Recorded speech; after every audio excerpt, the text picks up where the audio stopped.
स्वयं भगवान गणपति ने इस कोड को डिकोड करके मुझे दिया है।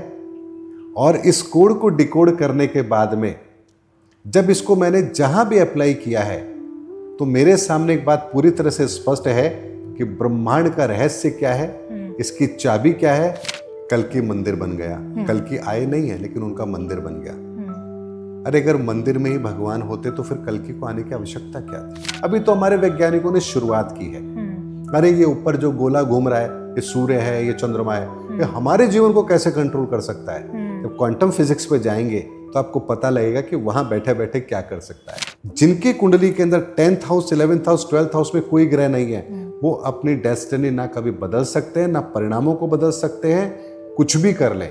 और अगर मान लीजिए किसी के 10th, 11th, 12th हाउस के अंदर मैक्सिमम प्लैनेट है, साइंटिस्ट ये कहते हैं कि क्वांटम फिजिक्स जो है जब उसको अप्लाई करते हैं तो हमारा वर्तमान का जो फिजिक्स है ये तो कहीं लागू ही नहीं होता, ये तो झूठा लगता है उसके सामने, क्योंकि क्वांटम लेवल पर चीजें बहुत अलग होती है। जबकि ज्योतिष के अंदर तो क्वांटम फिजिक्स को इतना बेहतर तरीके से समझने का प्रावधान है। 5th डायमेंशन ओपन हो रही है और 4th डायमेंशन क्लोज हो गई है। हम 50 पर खड़े हैं और बहुत जल्द हम 51 के अंदर एंटर लेने वाले हैं, यानी कि 5th डायमेंशन ओपन भी हो जाएगी।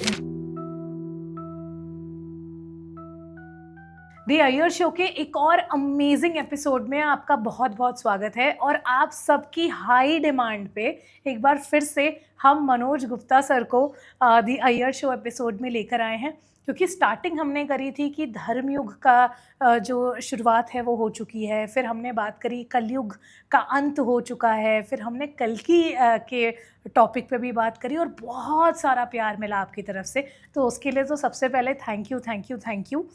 और इसके साथ ही आज हम जो बात करने वाले हैं वो अगेन एक नए डायमेंशन पे, एक नए टॉपिक पे बात करेंगे। और सबसे पहले आपके चहीते, आपके बहुत ज़्यादा पसंदीदा सर मनोज गुप्ता सर को, जिनको हम सनातन ऋषि भी बोलते हैं प्यार से, उनका स्वागत करना चाहेंगे। जी, सर आप बहुत कैसे हैं? बहुत बहुत धन्यवाद आप सबका। सर दर्शकों का इतना प्यार मिला उसके लिए आपके दर्शकों को भी बहुत बहुत धन्यवाद।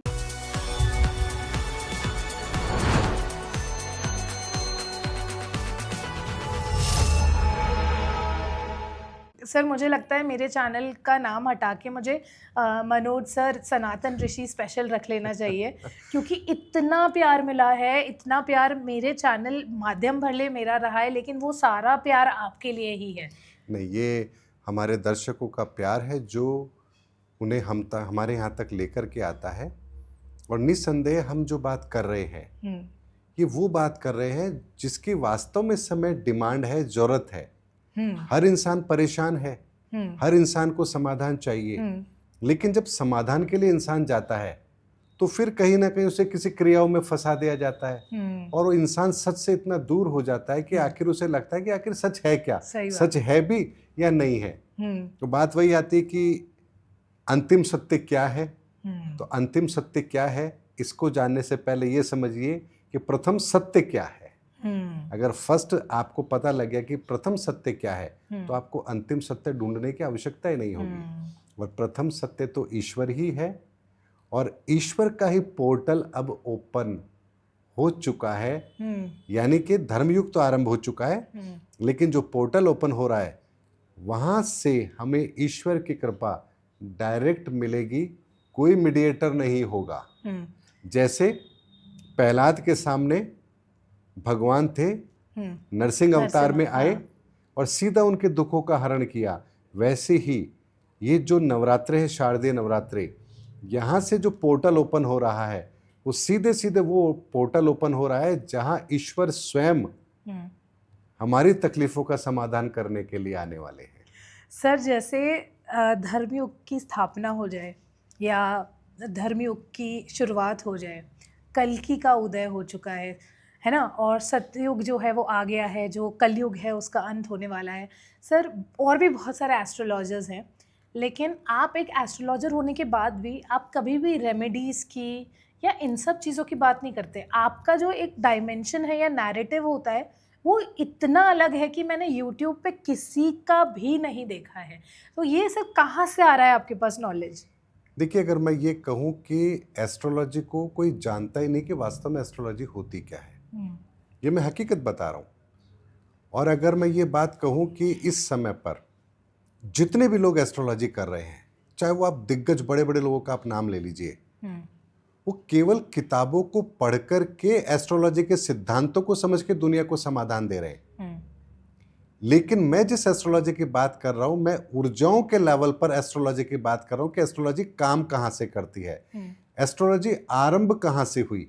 कोई तो ऐसा व्यक्ति होगा जिसने ये सोचा होगा कि इंसान के जीवन की तकलीफ जो है उसको दूर कैसे किया जाए, उसके लिए क्या विधान हो सकता है। तो आप मुझे बताइए, उसके लिए एस्ट्रोलॉजी विधा बनी।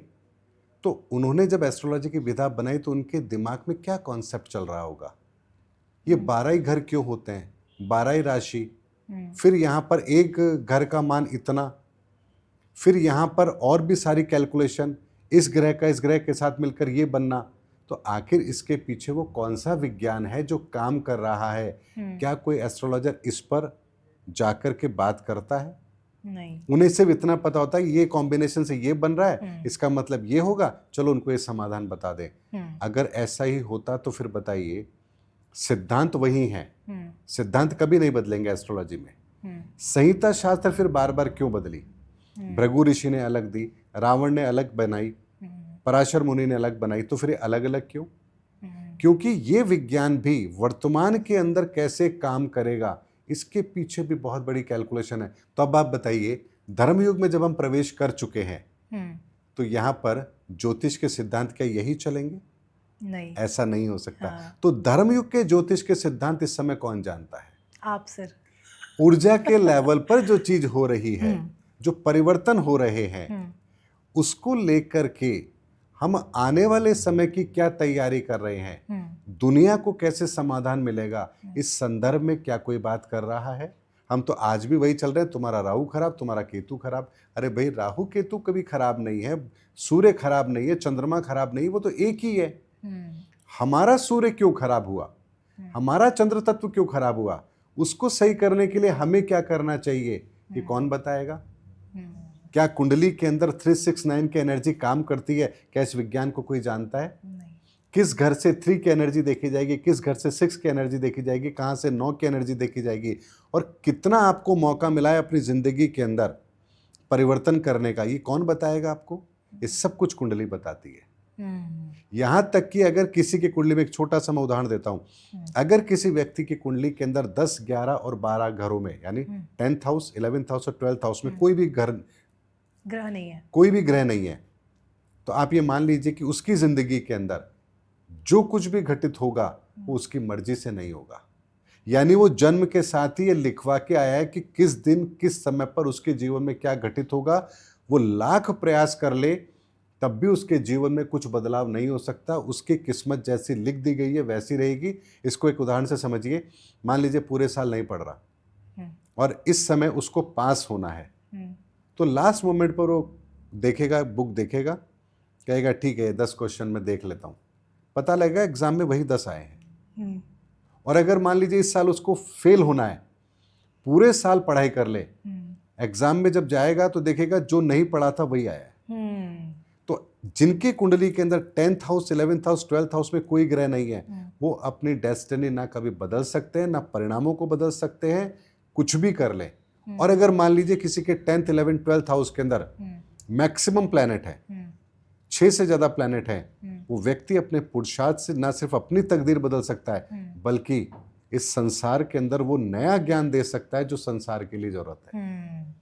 तो इसीलिए कुंडली के अंदर बहुत सारे पैरामीटर होते हैं देखने के, लोगों को पता ही नहीं है। हम तो आज भी वही ज्योतिष फॉलो कर रहे हैं, जबकि जितनी भी बातें मैं बोल रहा हूँ, चाहे धर्मयुग की मैंने बोली, चाहे मैंने ये बोला कि 5th डायमेंशन ओपन हो रहा है, 4th डायमेंशन एंड हो रहा है, कौन सा तत्व काम कर रहा है, ये सब ज्योतिष का पार्ट है। लेकिन लोगों को लगता है मैं तो अध्यात्म की बात कर रहा हूं। अरे मैं अध्यात्म की बात नहीं कर रहा हूं, मैं ज्योतिष की ही बात कर रहा हूं, क्योंकि इस संसार में जो सबसे पहला विज्ञान आया वो ज्योतिष ही है। ज्योतिष तो वहां से शुरू होता है जब ब्रह्मा विष्णु महेश भी नहीं थे। सृष्टि के आरंभ से जो तीश उत्पन्न हुई, वहां से पहला शब्द बना है ज्योतिष।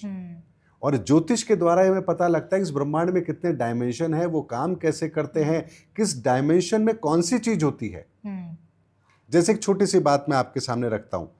मान लीजिए हमने बहुत सारे साधु संतों को देखा है। कोई मुनि है, तपस्या कर रहे हैं, कोई भक्ति कर रहे हैं, कोई मंत्र जाप कर रहे हैं।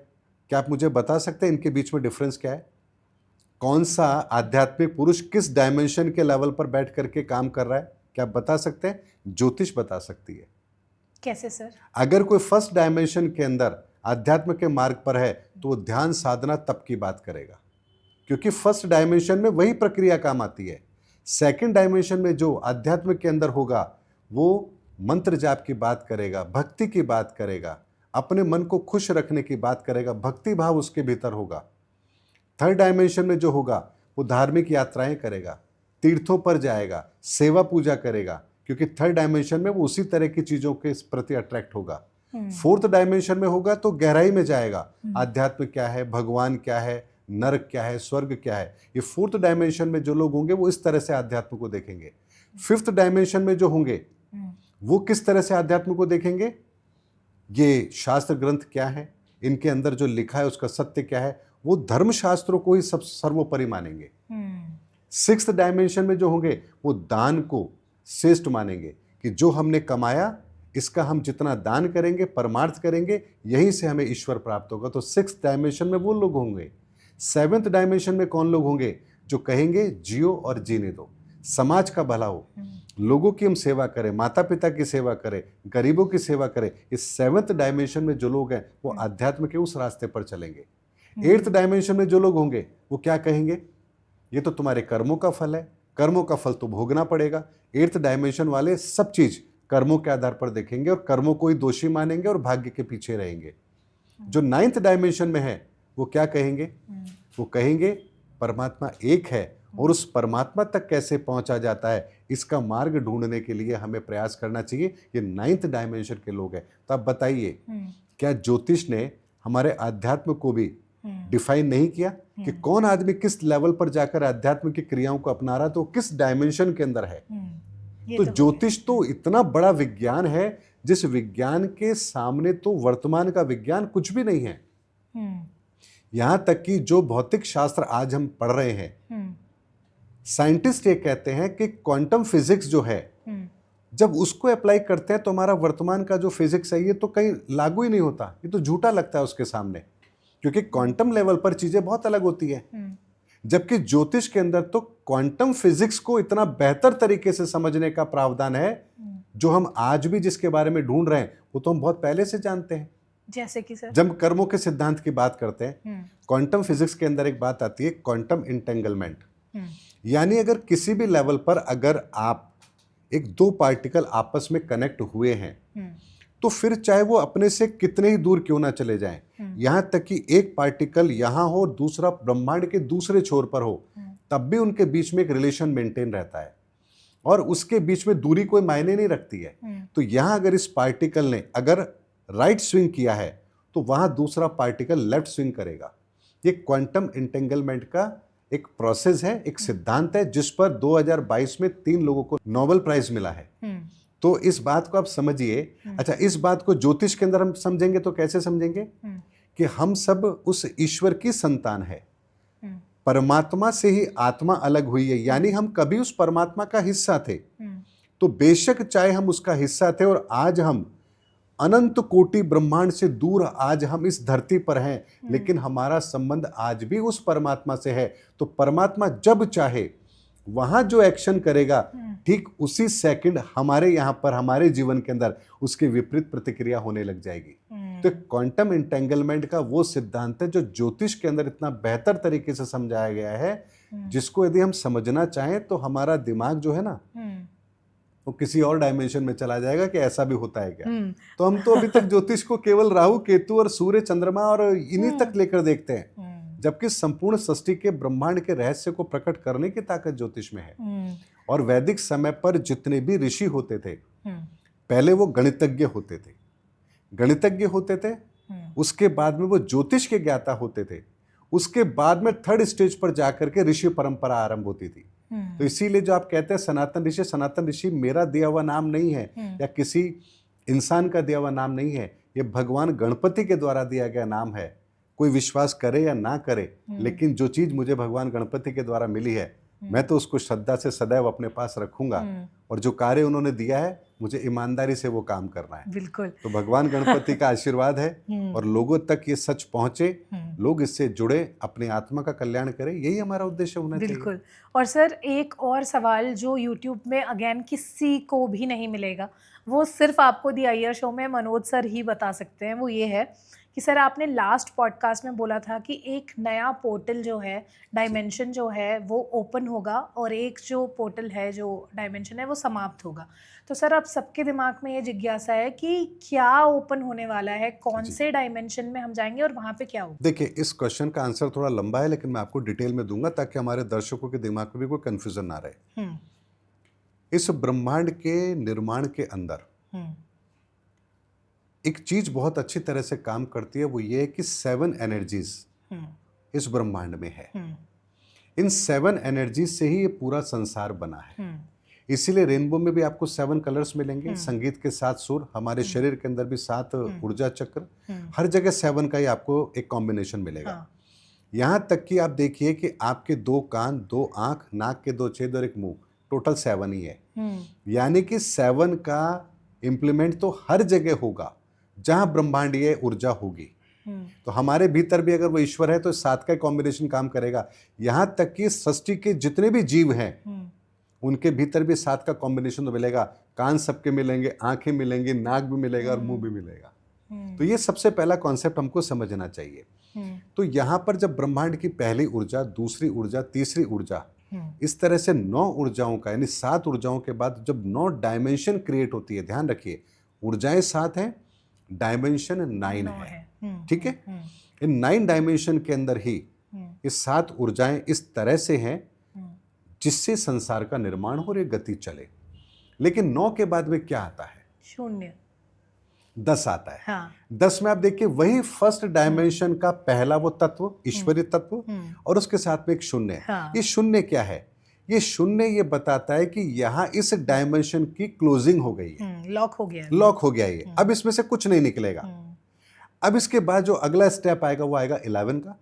11 का मतलब यही पहला डायमेंशन जो था वही, और एक नए डायमेंशन का एक विस्तार आरंभ हो रहा है। तो 11 के बीच में एक शून्य है लेकिन विजिबल नहीं है। ये इसी तरह से काम करेगा। तो 9 के बाद में जब 10 आया, इसका मतलब है कि इस ब्रह्मांड में ऊर्जाओं का सृजन हो गया। उस ऊर्जाओं के सृजन को लॉक कर दिया गया।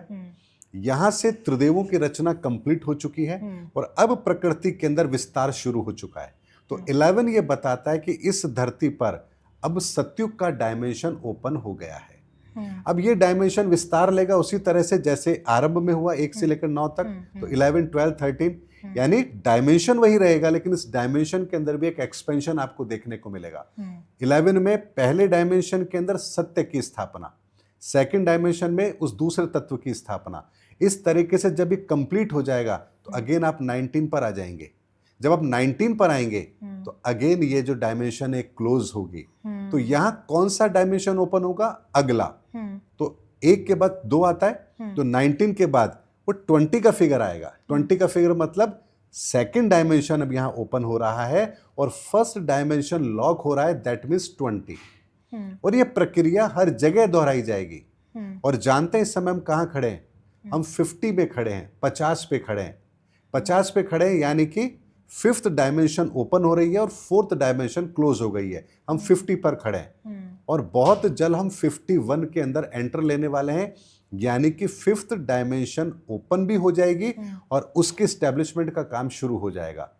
इसीलिए इस बार के शारदीय नवरात्रि जो हैं, जो हमारे सितंबर के अंदर हैं, यहां से ये 51 का एनर्जी के लेवल पर 51 का कॉम्बिनेशन स्टार्ट हो जाएगा और एक कॉम्बिनेशन 59 तक चलेगा। फिर उसके बाद में हजारों साल बाद हमें ये वो मौका मिलेगा जब 5th डायमेंशन क्लोज होगा और 6th डायमेंशन ओपन होगा। तो भगवान गणपति ने जो हमें विज्ञान दिया है, ये इतना सटीक विज्ञान दिया है कि हम किसी भी चीज को कैलकुलेट करना चाहें तो हम कर सकते हैं। जैसे क्या कोई फीता लेकर के धरती से लेकर और सूर्य तक गया है, लेकिन हमें पता है कि वो कितने दूर है। तो कितना दूर है ये हमने एक मेजरमेंट लिया और उस मेजरमेंट के आधार पर ही हमने तय किया। तो क्या इस गणित से हम इस ब्रह्मांड की रचना को कैलकुलेट नहीं कर सकते, 100% कर सकते हैं। और इसीलिए अभी तक हमने 1 को डिकोड कर लिया, 2 को डिकोड कर लिया, 4 को कर लिया, 5 को कर लिया, 7 को कर लिया, 8 को कर लिया, लेकिन अभी तक हमने 369 को डिकोड नहीं किया।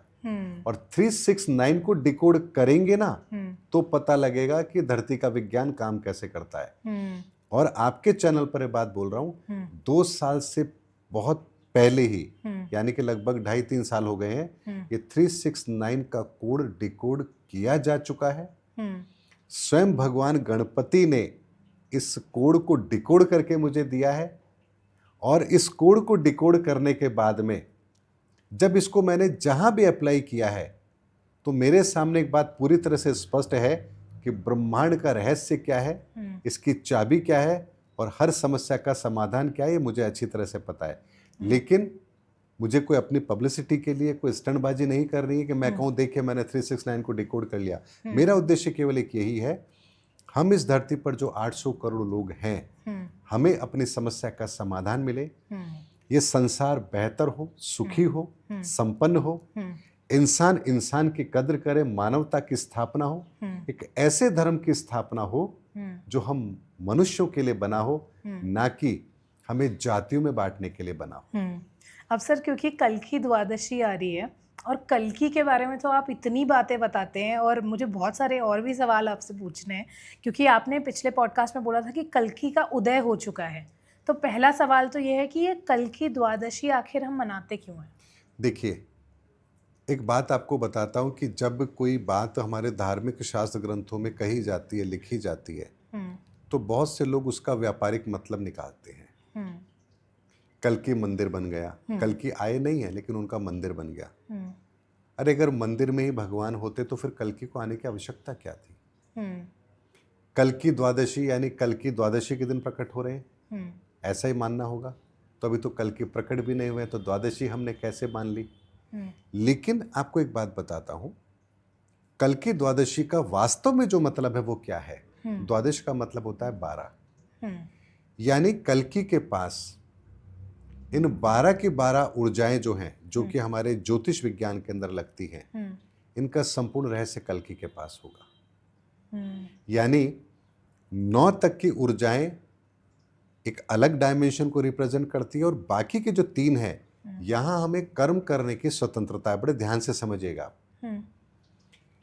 ये जो बाकी के 3 हैं, 9 के बाद जो 3 है, ये 3 सबसे ज्यादा महत्वपूर्ण है और यही 3 के अंदर हमारे पास में वो क्षमताएं हैं जिससे हम इस धरती पर कुछ नया क्रिएट कर सकते हैं। तो कल्कि के पास जो ताकत होगी वो 9 डायमेंशन के साथ में इन 3 की डायमेंशन की भी, यानी 3 के डायमेंशन जो हम क्रिएट कर सकते हैं अपने कर्मों के द्वारा, इसकी ताकत भी उनके पास होगी। तो वो इस धरती पर उस धर्म को स्थापित भी करेंगे और नए सूत्र इस धरती को देंगे भी। ये दोनों काम कल्कि के द्वारा होगा और इसीलिए 12 का बहुत बड़ा महत्व है। बड़े ध्यान से समझिएगा। यहूदी धर्म के अंदर भी, अब हम इब्राहिम की जब हम बात करें, यानी कि इस्लाम और जो ईसाई धर्म है, इनके आरंभ में हम चलेंगे तो इब्राहिम से हमको इस चीज को देखना पड़ेगा। तो वहां पर भी 12 गोत्रों की स्थापना की गई है। 12 गोत्र क्यों? 24 तीर्थंकर क्यों? 12 का 2, 12 इंटू 2 24 होंगे। यानी जहां भी इन डायमेंशन के द्वारा नए युग के लिए कुछ नई क्रिएटिविटी होगी तो वहां हमें 12 का कॉम्बिनेशन जरूर देखने को मिलेगा। और इसीलिए ये जो 12 का मतलब है, कल्कि द्वादशी का मतलब है कि इस समय पर कल्कि के द्वारा इस धरा पर उस विज्ञान को स्थापित किया जाएगा। जो विज्ञान अगर स्थापित हो रहा है तो पुराने किसी भी मान्यताओं की, झूठी मान्यताओं की, ये मान लीजिए कि उनका कोई स्थान होगा ही नहीं। ये ठीक उसी तरह से होगा जैसे आपने प्रकाश कर दिया तो अंधकार को भगाने के लिए आपको कुछ एक्स्ट्रा करने की जरूरत नहीं है, वो अपने आप ही चला जाएगा। तो कल्कि द्वादशी अब उन्होंने जैसा भी कहा कि भाई कल्कि द्वादशी है, ये कोई बहुत बड़ा दिन होता है। वास्तव में द्वादशी का मतलब 12 होता है। 12 का मतलब होता है एक बहुत बड़ा एक कॉम्बिनेशन जो इस धरती के लिए एप्लीकेबल होगा। ओके, सो परिवर्तन भी हम देख परिवर्तन सकते भी हैं आएगा, बहुत बड़ा परिवर्तन है ये छोटा परिवर्तन नहीं है। और सर जैसे 9 नंबर को आप हमेशा बोलते हो कि 9 की जो ऊर्जा होती है वो अपने आप में संपूर्ण है। और जी अब जो समय आने वाला है जैसे 9 सितंबर 2025 999 जी। तो सर एक 9 ही अपने आप में इतनी फ्रीक्वेंसी रखता है, 3 बार 9 एक साथ। देखिए, जब भी आप 9 के फिगर को लेंगे तो वहाँ आपको एक पूर्णता ज़रूर मिलेगी। तो 9 सितंबर 2025 की जब हम बात करते हैं, तो मैंने जब आपसे कहा कि एक नया पोर्टल ओपन हो रहा है, तो कहीं न कहीं हमें अपना इंडिकेशन तो देगा ना। ऐसा हो ही नहीं सकता कि वो हमें अपना इंडिकेशन नहीं देगा। वो ध्वनि के माध्यम से देगा, वो अंकों के माध्यम से देगा, वो किसी भी तरह से हमें देगा, लेकिन वो अपना कॉम्बिनेशन हमें ज़रूर बताएगा और वहाँ उन कॉम्बिनेशन को डिकोड करने पर हमें पता लगता है कि वास्तव में होने क्या जा रहा है। अगर हमारे पुराने दर्शक होंगे तो उनको याद होगा जब यूक्रेन और रशिया का वॉर शुरू हुआ था, उससे पहले एक बहुत बड़ा कॉम्बिनेशन ब्रह्मांड में बना था ग्रहों के द्वारा।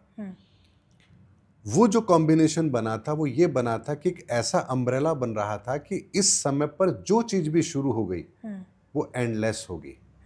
और उस समय मैंने अपने वीडियो में कहा था कि अगर इस समय पर किसी भी तरह का कोई युद्ध हुआ तो वो समाप्त नहीं होगा, वो अपने अंजाम पर जाकर समाप्त होगा। और जो रशिया सोचता था कि मैं यूक्रेन को 3 दिन में ठिकाने लगा दूंगा, आज 3 साल से ज्यादा समय हो गया है, लेकिन वो युद्ध अभी तक चल रहा है। तो आप ऐसे समझिए, मैं बात वहीं फिर एक आपको याद दिलाता हूँ।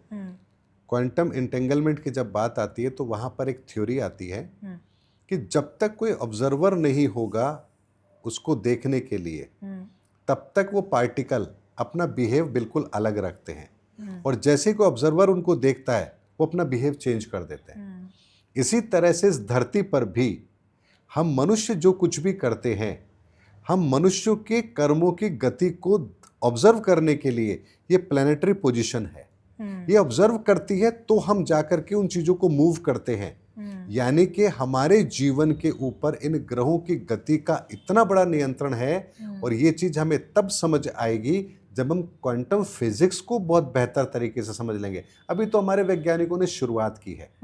अरे ये ऊपर जो गोला घूम रहा है, ये सूर्य है, ये चंद्रमा है, ये हमारे जीवन को कैसे कंट्रोल कर सकता है। जब क्वांटम फिजिक्स पे जाएंगे तो आपको पता लगेगा कि वहां बैठे बैठे क्या कर सकता है। अब सर जैसे कल्कि के बारे में तो आप बहुत सारी बातें बताते हैं, लेकिन मैं जानना चाहूंगी कि क्या शक्ति का भी योगदान इसमें होगा, या फिर जो साथ हमारे चिरंजीवी हैं वो भी क्या कल्कि की मदद करेंगे कली का वध करने में? आपको एक बात बताता हूं कि बिना पूर्णता के कभी कुछ नहीं होता। हम कहते हैं राम में इतनी कलाएं थी, कृष्ण में इतनी कलाएं थी। एक रहस्य आपके चैनल पर मैं दर्शकों के सामने खोलता हूं। कल्कि संपूर्ण ब्रह्मांड की 9 ऊर्जाओं से परिपूर्ण होंगे। अच्छा। और उनके पास वो ताकत होगी कि ब्रह्मांड के किसी भी आयाम के अंदर कोई भी अगर दिक्कत है तो उसको कैसे ठीक किया जाता है, ये विज्ञान कल्कि के पास जरूर होगा। यानी इस धरती का ऐसा कोई विज्ञान नहीं होगा जो कल्कि से अछूता रहेगा।